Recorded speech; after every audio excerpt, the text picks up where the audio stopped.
बात ऐसी लोकसभा सीट के बारे में जिसका नाम खुद एक नदी पर है, जिस सीट से दो सीएम मैदान में उतरे हैं, जहां से एमपी की जीवनदायिनी का उद्गम होता है। आप समझ गए होंगे हम किस जगह की बात कर रहे हैं। यहां बात हो रही है नर्मदापुरम या फिर कहा जाए होशंगाबाद लोकसभा सीट की। आखिर क्या है यहां का सियासी समीकरण, किस किस के बीच मुकाबला, जानिए रिपोर्ट में।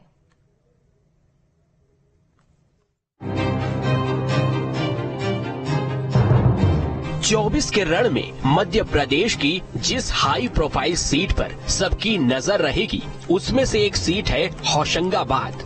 भले ही सीट का नाम होशंगाबाद हो, लेकिन इसकी पहचान नर्मदा नदी है, इसीलिए इस सीट को नर्मदापुरम के नाम से भी जाना जाता है। अगर इस सीट के बारे में बात की जाए तो यहाँ कांग्रेस और बीजेपी में काफी रोमांचक मुकाबला देखने को मिल सकता है, क्योंकि कांग्रेस ने कद्दावर नेता संजय शर्मा को चुनावी मैदान में उतारा है, तो वहीं बीजेपी ने दर्शन सिंह चौधरी को टिकट दिया है। संजय शर्मा कांग्रेस के कद्दावर नेताओं में से एक हैं। पहले 2 बार बीजेपी से तेंदुखेड़ा विधानसभा सीट में वे विधायक रह चुके हैं। उसके बाद कांग्रेस में शामिल होकर भी विधायक चुने गए थे, लेकिन साल 2023 विधानसभा चुनाव में तेंदुखेड़ा से शर्मा को हार झेलनी पड़ी थी।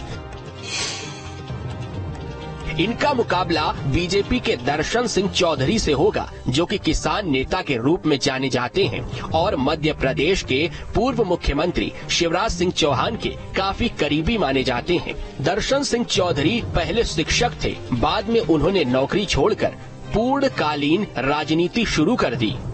किसान संघ में ब्लॉक अध्यक्ष से लेकर प्रदेश मंत्री पद पर रहकर किसानों के लिए आंदोलन किए और जेल भी गए।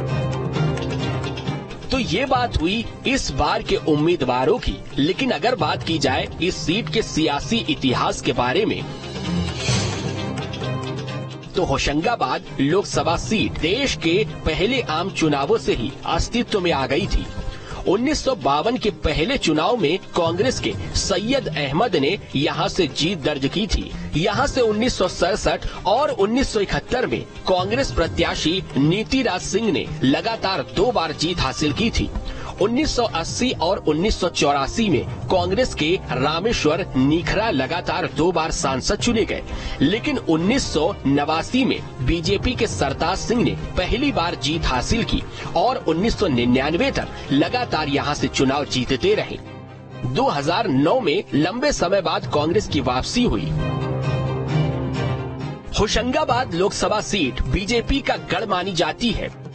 यही कारण है कि इस सीट पर कई दिग्गज मैदान में उतरते रहते हैं। इस सीट पर पहले 2 पूर्व सीएम भी अपनी किस्मत आजमा चुके हैं, जिनमें से एक के हाथ हार तो एक के हाथ जीत लगी थी। पूर्व मुख्यमंत्री और कांग्रेस के दिग्गज नेता अर्जुन सिंह यहां से चुनाव लड़े थे, लेकिन उन्हें हार का सामना करना पड़ा था। जबकि बीजेपी के नेता और पूर्व मुख्यमंत्री सुंदरलाल पटवा ने 1999 में यहां से जीत हासिल की थी। 2019 की बात करें तो बीजेपी के राव उदय प्रताप ने एक तरफा जीत हासिल की थी, लेकिन उदय प्रताप सिंह के एमपी कैबिनेट में मंत्री बनने के बाद अब बीजेपी का गढ़ बचाने का दारोमदार दर्शन सिंह चौधरी पर है। अब देखना होगा होशंगाबाद में ऊंट किस करवट बैठता है और नर्मदा माई किस पर अपना आशीर्वाद बरसाती हैं। Team news state.